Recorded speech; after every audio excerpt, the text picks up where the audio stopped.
Hello learners, welcome back to our channel RG classes. So आज हम बात करेंगे रियलाइज्ड यील्ड मेथड के बारे में। अगर आपको कंप्लीट फाइनेंशियल मैनेजमेंट का कोर्स खरीदना है तो आप मेंबरशिप प्लान ज्वाइन कर सकते हैं। ठीक है, सो मैं मेंबरशिप प्लान एक बनाने वाली हूँ, सिर्फ फाइनेंशियल मैनेजमेंट के ही वीडियोस डालूंगी उसके अंदर मैं। एंड वो वीडियोस सिर्फ मेंबर्स के लिए होंगे। ठीक है, वो सिर्फ जो मैं वीडियोस डालूंगी वो मेंबर्स के लिए ही होंगे, सिर्फ मेंबर्स उनको देख सकते हैं। तो अगर आपको वो कोर्स परचेज करना है, बहुत ही नॉमिनल अमाउंट में रखूंगी उस कोर्स का, तो आप उसको एनरोल कर सकते हैं। रियलाइज्ड यील्ड मेथड क्या कह रहे हैं, जो एक सबसे बड़ी प्रॉब्लम आती है इक्विटी कैपिटल की कॉस्ट को मेजर करने में, कि शेयर होल्डर की जो एक्सपेक्टेशंस होती है कि उनको कितना रिटर्न मिलेगा उनकी इन्वेस्टमेंट पर, उसको एक्यूरेटली एस्टिमेट करना इतना पॉसिबल नहीं होता। क्योंकि उनकी जो एस्टिमेशन उनकी जो एक्सपेक्टेशन है शेयर होल्डर्स की, वो चेंज होती रहती है। कभी ज़्यादा, मतलब कहने का मतलब क्या है कि वो कितना एक्सपेक्ट करते हैं अपनी इन्वेस्टमेंट से एक रिटर्न पर, उसको एक्यूरेटली नंबर्स में निकालना या एक्यूरेटली उसको एस्टिमेट करना बहुत ज़्यादा डिफिकल्ट या बहुत ज़्यादा अनप्रिडिक्टेबल हो जाता है। क्योंकि कहने का मतलब क्या है कि उनकी जो एक्सपेक्टेशंस है वो चेंज होती रहती है, वो कभी भी चेंज हो सकती है।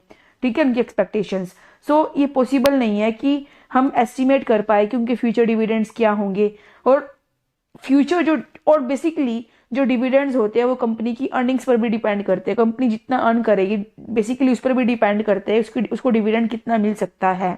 ठीक है, सो कंपनी की अर्निंग्स को भी हम एक्यूरेटली एस्टिमेट नहीं कर सकते। क्यों नहीं कर सकते? बिकॉज फ्यूचर अनसर्टेन है, बहुत सारे फैक्टर्स है, बहुत अनसर्टेनिटी होती है। जो अनसर्टेनिटी का जो एलिमेंट होता है उसकी वजह से हम चीज़ों को करेक्ट प्रोडिक्ट नहीं कर सकते, करेक्ट एस्टिमेट नहीं कर सकते, चाहे कंपनी की अर्निंग्स हो और चाहे वो उनकी शेयर होल्डर की एक्सपेक्टेशंस हो। So simple.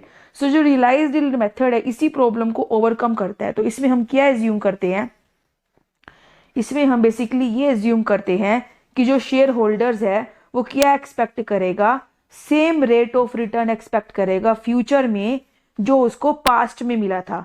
ठीक है, यानी जो शेयर होल्डर पास्ट में और अभी तक उसको जो मिलता आ रहा है रेट ऑफ रिटर्न, वही सेम रेट ऑफ रिटर्न वो फ्यूचर में भी क्या करेगा, एक्सपेक्ट करेगा अपने कंपनी से। ठीक है, सो आई होप आपको ये अच्छे से क्लियर हो गया है। तो इस मेथड के अकॉर्डिंग जो हम क्या निकाल लेते हैं, एवरेज रेट ऑफ रिटर्न निकाल लेते हैं, actual average rate of return जो शेयर होल्डर को पास्ट में मिला था, और उसी को ही हम अप्लाई करते हैं इक्विटी कैपिटल की कॉस्ट को कैलकुलेट करने में। So simple. सो आगे हम अब बात करेंगे computation of cost of newly issued equity shares. अगर कंपनी कोई नए शेयर्स इशू कर रही है तो उस केस में हमें कैसे कैलकुलेट करना है, देखिए। When a company issues new equity shares, it is not possible to realize the full market value on the newly issued shares. तो जो नए नए शेयर्स इशू होते हैं तो वो पॉसिबल नहीं हो पाता कि उससे हम पूरी मार्केट वैल्यू ले पाए। क्यों ऐसा? क्योंकि जो न्यू इशू होती है कंपनी को उसमें फ्लोटेशन कॉस्ट भी इंकर करनी पड़ती है। उसमें जैसे अंडरराइटिंग कमीशन हो गए, ठीक है, ब्रोकरेज हो गई, प्रिंटिंग का खर्चा हो गया, यानी बहुत सारी कॉस्ट को कैरी करना पड़ता है जब भी कंपनी पहली बार अपने शेयर्स को इशू करती है मार्केट के अंदर। ठीक है, तो इसीलिए कॉस्ट ऑफ कैपिटल को कैलकुलेट करना, असर्टेन करना, उसका हम पूरा वैल्यू रियलाइज नहीं कर सकते। और हमें फ्लोटेशन कॉस्ट को, जो न्यू इशू है उनकी, उन पर फ्लोटेशन कॉस्ट को भी माइनस करना पड़ता है, डिडक्ट करना पड़ता है मार्केट प्राइस से। ठीक है, तो इस केस में क्या होगा आपका, इन सच्चे केस जो आपका P0 यानी मार्केट प्राइस है वो चेंज हो जाएगा नेट प्रोसीड से। ठीक है, जैसे D1 upon NP into 100, EPS upon NP into 100, यानी आपने अभी तक जितने भी क्वेश्चंस किए हैं उसमें आपने किया था D1 अपॉन P0 इंटू 100, आपका ये फॉर्मूला रहता है। यानी आपने हमेशा डिनोमिनेटर में P0 का इस्तेमाल किया था, दैट इज मार्केट प्राइस। लेकिन अब आपको उसी P0 को चेंज किससे करना है, नेट प्रोसीड से चेंज करना है। ठीक है, सो आई होप आपको ये अच्छे से क्लियर हो गया है। चलिए आगे स्टार्ट करते हैं। अब हम बात करेंगे इलिस्ट्रेशन 26 की।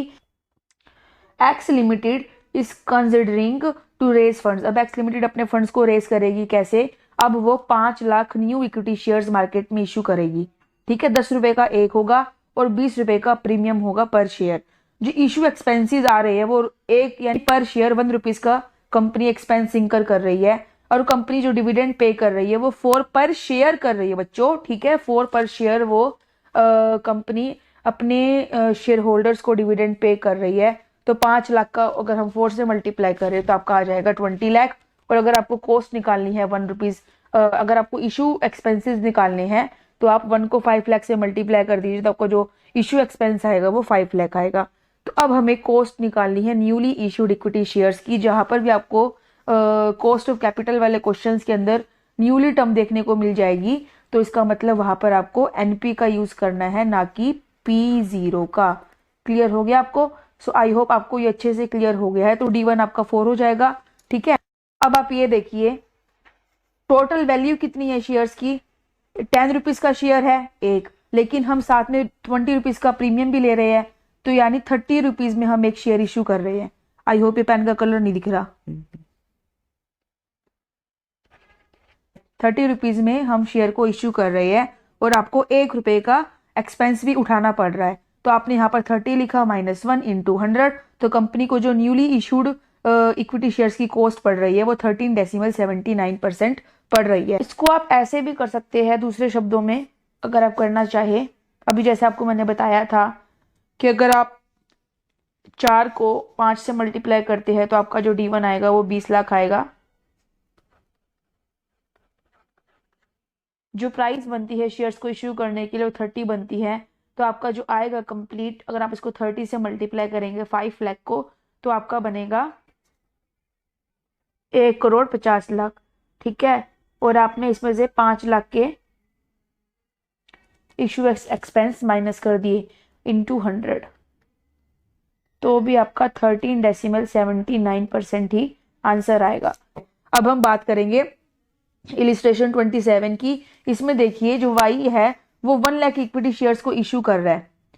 10 का 1 है, प्रीमियम कितना हो गया 4 पर शेयर हो गया, यानी 14 रुपीज। कंपनी अब इंकर कर रही है 50,000 का इशू एक्सपेंस। ठीक है, so the equity share holders expect, अब यहाँ पर जो इक्विटी शेयर होल्डर है वो एक्सपेक्ट कितना कर रहे हैं, डिविडेंड 12% पर एनम एक्सपेक्ट कर रही है। ठीक है, आपको अब कैलकुलेट करना इक्विटी कैपिटल की कॉस्ट, और will the cost of equity capital भी डिफरेंट। अब यहाँ पर ना आपको एक अलग केस दे दिया गया है सेकंड पॉइंट के अंदर, कि अगर उस शेयर का मार्केट प्राइस अगर 25 रुपए है, तो जो क्या कंपनी की इक्विटी कैपिटल की कॉस्ट होगी उस पर कोई डिफरेंस आएगा, कोई फर्क पड़ेगा उस पर, वो चीजें आपको यहाँ पर अलग से निकालनी है। ठीक है, देखो अब सबसे पहले आप 10 लाख का निकालिए डिविडेंड। 1 लाख को जब आप 10 से मल्टीप्लाई करेंगे आपका आएगा 10 लाख, क्योंकि आपकी फेस वैल्यू है, फेस वैल्यू पे आपको डिविडेंड निकालना होता है। तो 10 लाख का 12% 1,20,000। ठीक है, अब आपको निकालनी है नेट प्रोसीड। आपने एक्चुअल कितने पे इशू किया, 14 रुपीज का शेयर इशू किया ना 4 पीस प्रीमियम के साथ, तो यानी आपको 1,14,000 से मल्टीप्लाई करना 14 लाख। 14 लाख में से आपने 50,000 का एक्सपेंसिस जो था वो माइनस कर दिया, तो कंपनी को पड़ा 13,50,000 का नेट प्रोसीड। D1 में हो जाएगा 1,20,000, नेट प्रोसीड में हो जाएगा 13,50,000 इंटू 100, तो आपका हो जाएगा 8.89%। ठीक है, ये तो था न्यूली इशूड के केस में। अब यहाँ पर आपको प्रॉपर स्पेसिफाई करके दिया गया है मार्केट प्राइस 25 रुपए। तो ठीक है, आपने यहाँ पे लगा दिया 1.20/25 इंटू 100, तो आ गया 4.8%। ठीक है, सो कॉस्ट ऑफ कैपिटल में फर्क पड़ा है जब हमने मार्केट प्राइस चार्ज किया। तो जब हमने मार्केट प्राइस को कंसिडर किया तो आपकी कॉस्ट ऑफ इक्विटी कैपिटल में फर्क पड़ा है। ठीक है, सो आई होप ये आपको अच्छे से क्लियर हो गया है। अगर आपको कोई भी डाउट है आप कमेंट सेक्शन में मुझसे पूछ सकते हैं। अब हम बात करेंगे 28th इलिस्ट्रेशन की। जो करंट मार्केट प्राइस है इक्विटी शेयर का रविंद्रा कोटक लिमिटेड का है वो है ₹80। ठीक है, कंपनी जो है वो फंड्स को रेज करने की सोच रही है इक्विटी शेयर्स को इश्यू कर कर। जो इश्यू एक्सपेंसेस है वो 4 पर शेयर है। कंपनी डिविडेंड्स पे कर रही है पिछले अपने पास्ट ईयर्स में, तो आपको यहाँ पर एवरेज निकालना होगा। हम निकालेंगे भी, आपको मैं सिखाऊंगी, मैं ऑलरेडी बता भी चुकी हूँ प्रीवियस वीडियोस में। तो अगर आप इसका 10% निकालते हैं तो जो आपकी वैल्यू आएगी 10% निकालने के बाद, अगर आप इसमें वो ऐड करेंगे तो आपका आएगा 3.30। ऐसे जब आप इसका 10% निकालेंगे तो आपका फिर ये वैल्यू आएगा, फिर ऐसे फिर ऐसे। इसका मतलब आपका 10% का इंक्रीमेंट हो रहा है। ठीक है, तो आप ऐसे निकाल के देख सकते हैं 5%, 10%, 15%। ठीक है, तो अगर आपका 10% पे ही सही निकल रहा है और आपकी लास्ट वैल्यू ये आ रही है सारी वैल्यूज कम्युलेट करने के बाद, इसका मतलब जो ट्रेंड रेट है वो 10% की है। तो इस तरीके से आप ये चीज निकाल सकते हैं। ठीक है, सो यहाँ पर आपका जो ग्रोथ रेट आएगा वो 10% आएगा। तो अब यहाँ पर आप देखिए D1 आपका दिया गया था 5, NP था 80, उसमें से आपने 4 माइनस कर दिया इंटू 100 प्लस जी का 10%, आपका आ गया 16.58%। ठीक है, आप अगेन एक बार क्वेश्चन की स्टेटमेंट देख लीजिए जिससे आपको क्लियर हो जाए। आप देख सकते हैं यहाँ पर जो हमारा करंट मार्केट प्राइस है वो 80 था, जिसमें से हमने जो 4 रुपीज़ पर शेयर था इश्यू एक्सपेंस उसको माइनस कर दिया। ठीक है, यहाँ पर आपने ट्रेंड को स्टडी करके जो ग्रोथ रेट है उसको कैलकुलेट किया। ठीक है, एंड आपका यहाँ पर जो D1 था वो ऑलरेडी आपको 5 दिया हुआ था, आपको सारी वैल्यूज यहाँ से मिल गई है, आपको एग्जैक्ट उसको फॉर्मूला में पुट करना है और आपका आंसर आ जाएगा। स्टूडेंट्स, मैंने आपको कैपिटल एसेट प्राइसिंग मॉडल बहुत ही ज़्यादा अच्छे तरीके से कराया है, बहुत ही ज़्यादा अच्छे तरीके से। ठीक है, मैंने आपको इसमें बहुत अच्छे अच्छे एग्जाम्पल्स दिए हैं, उस वीडियो को मैं लिंक कर दूंगी एंड स्क्रीन पर या फिर आई बटन पर, तो आप वहां से जाकर जरूर चेक कर सकते हैं वीडियो को। एंड नेक्स्ट पार्ट से मैं इसके क्वेश्चंस भी डालूंगी।